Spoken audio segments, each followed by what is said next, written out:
ਬਿਸਮਿਲ੍ਲਾਹਿਰਰਹਿਮਾਨਿਰਰਹੀਮ अस्सलामु अलैकुम।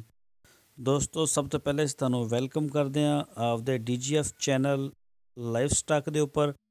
ਤੇ ਦੋਸਤੋ ਅਗਰ ਤੁਸੀਂ ਸਾਡੇ ਚੈਨਲ ਤੇ ਨਏ ਹੋ, ਸਭ ਤੋਂ ਪਹਿਲੇ ਸਾਡੇ ਚੈਨਲ ਨੂੰ ਸਬਸਕ੍ਰਾਈਬ ਕਰੋ, ਬੈਲ ਆਈਕਨ ਨੂੰ ਪ੍ਰੈਸ ਕਰੋ ਤਾਂ ਕਿ ਜਿਹੜੀ ਵੀ ਸਾਡੀ ਨਵੀਂ ਵੀਡੀਓ ਆਵੇ ਸਭ ਤੋਂ ਪਹਿਲੇ ਤੁਹਾਨੂੰ ਮਿਲ ਸਕੇ।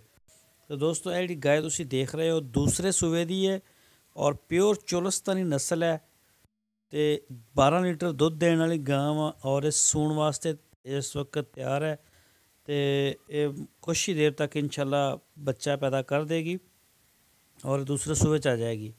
ਬਿਲਕੁਲ ਯੰਗ ਹੈ। ਇਹਦੇ ਬੜੇ ਮੁਨਾਸਬ ਪ੍ਰਾਈਸ ਨੇ। ਅਗਰ ਕਿਸੇ ਦੋਸਤ ਨੂੰ ਜ਼ਰੂਰਤ ਹੋਵੇ ਤੇ ਉਹ ਸਾਡੇ ਨਾਲ ਰਾਬਤਾ ਕਰ ਸਕਦਾ। ਨੰਬਰ ਤੁਹਾਡੀ ਸਕਰੀਨ ਦੇ ਉੱਪਰ ਚੱਲ ਰਿਹਾ।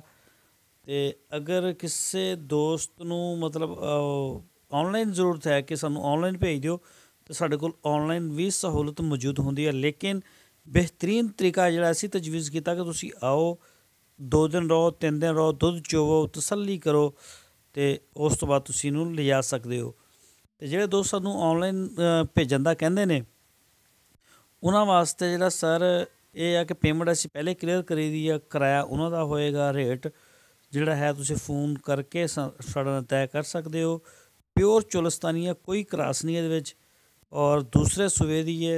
थोड़ी देर तक इंशाल्लाह ਇਹਦਾ ਬੱਚਾ ਪੈਦਾ ਹੋਏਗਾ। ਫਿਰ ਜਿਸ ਤਰੀਕੇ ਨਾਲ ਜੇਰ ਪੈਗੀ ਇਹਦੀ ਧਾਰ ਵੀ ਚੋਵਾਂਗੇ ਅਤੇ ਉਹਦੇ ਬਾਰੇ ਤੁਹਾਨੂੰ ਪੂਰੀ ਡਿਟੇਲ ਦੇ ਦਾਂਗੇ। ਲੇਕਿਨ ਪਹਿਲੇ ਸੂਬੇ ਦੇ ਵਿੱਚ ਇਹਨੇ 2 ਕਿਲੋ ਦੁੱਧ ਦਿੱਤਾ, 12 ਕਿਲੋ ਦੁੱਧ ਦਿੰਦੀ ਰਹੀ ਹੈ। ਅਤੇ ਦੋਸਤੋ ਅਗਰ ਸਾਡੀ ਵੀਡੀਓ ਤੁਹਾਨੂੰ ਪਸੰਦ ਆਵੇ ਤਾਂ ਇਹਨੂੰ ਆਪਣੇ ਦੋਸਤਾਂ ਨਾਲ ਫੇਸਬੁੱਕ ਔਰ ਵਟਸਐਪ 'ਤੇ ਸ਼ੇਅਰ ਵੀ ਕਰੋ ਅਤੇ ਸ਼ੇਅਰ ਦਿਲ ਖੋਲ੍ਹ ਕੇ ਕਰਨੀ ਹੈ। ਅਤੇ ਇੰਸ਼ਾਅੱਲਾ ਫਿਰ ਮਿਲਾਂਗੇ ਤੁਹਾਨੂੰ ਇੱਕ ਨਈ ਵੀਡੀਓ ਦੇ ਨਾਲ। ਆਪਣਾ ਬੜਾ ਸਾਰਾ ਖਿਆਲ ਰੱਖਣਾ।